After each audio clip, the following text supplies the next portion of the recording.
I'm an associate professor of counseling at George Fox University. I direct the school counseling program here, and I've been here since 2002.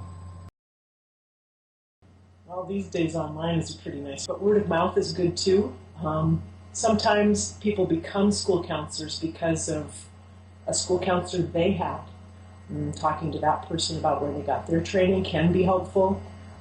Visiting some schools can be a good idea. But do your homework, because there are differences in programs.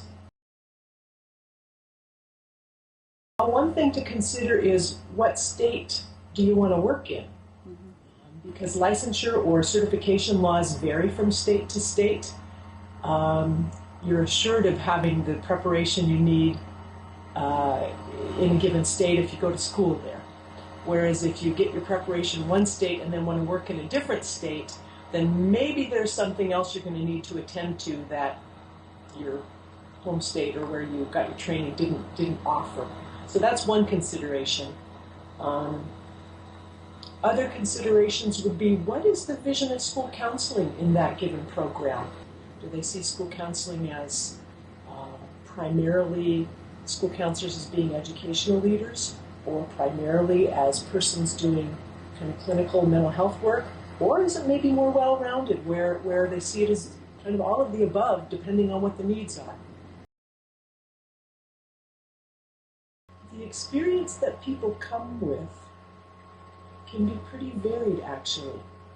Your learning curve will probably be less steep if you do come having had some interaction in schools.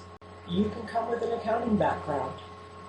My undergrad major was German, and I found even that useful.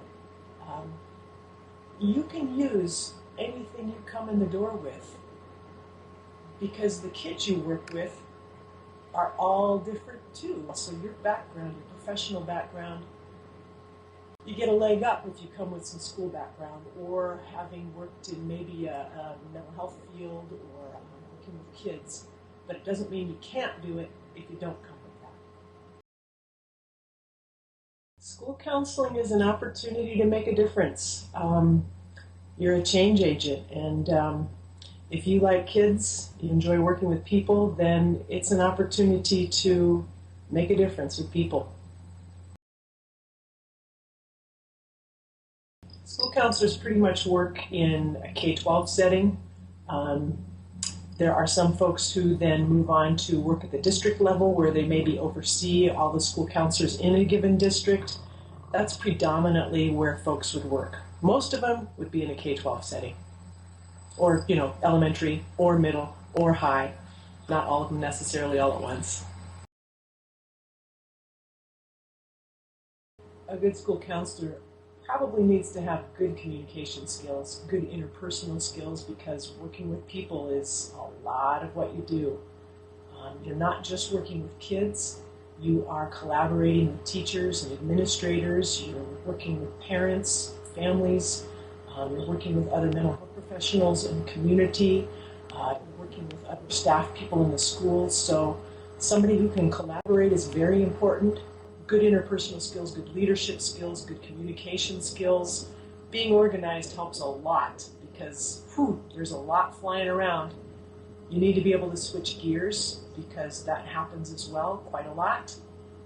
You also probably need to be the kind of person that doesn't always need to see immediate results, because you don't always. Sometimes you're just a seed planter. Sometimes you're the person that gets to do the watering. Sometimes you get to be the person that harvests. Sometimes you get to do all of it, but not always. So being a hardworking person and having good energy is helpful too. It can be pretty thrilling when you're working with a kid and they decide, okay, I'm ready to make change here, and they go for it and they do it. That's pretty magical. It's magical when it shouldn't be you working harder than the kid on an issue. It's when they take it and they're going for it. That's grand. So you're a change agent, and that's really exciting.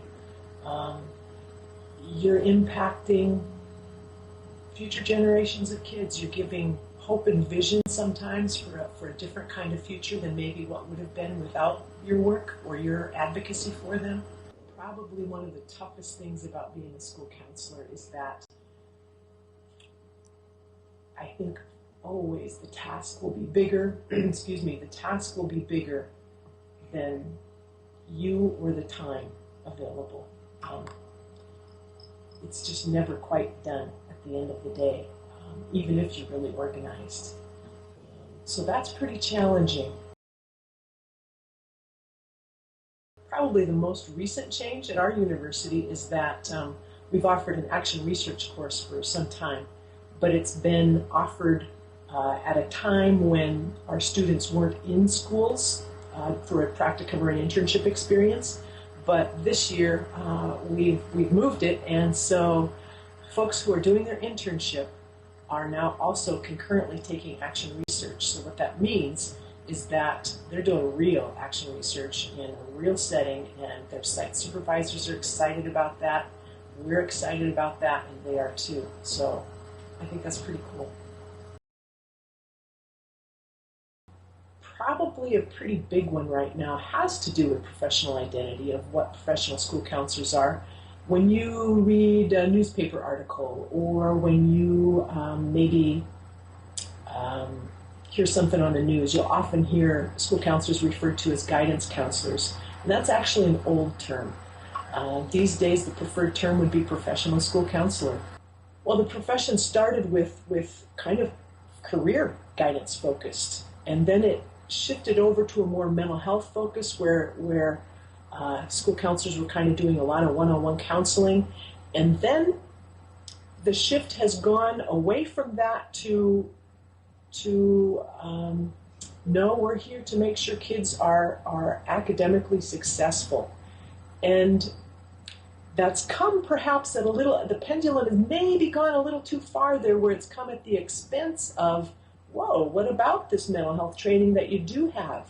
You are one of the persons in the building with probably the most training as a mental health professional. And so don't let go of that part of what your job is. Probably it would be, if you have fire in the belly for it, then go for it. And don't let the job outlook or hard work it takes to get there stop you. If you don't have fire in the belly for it, then probably don't do it, because like I said earlier, it's not for the faint-hearted.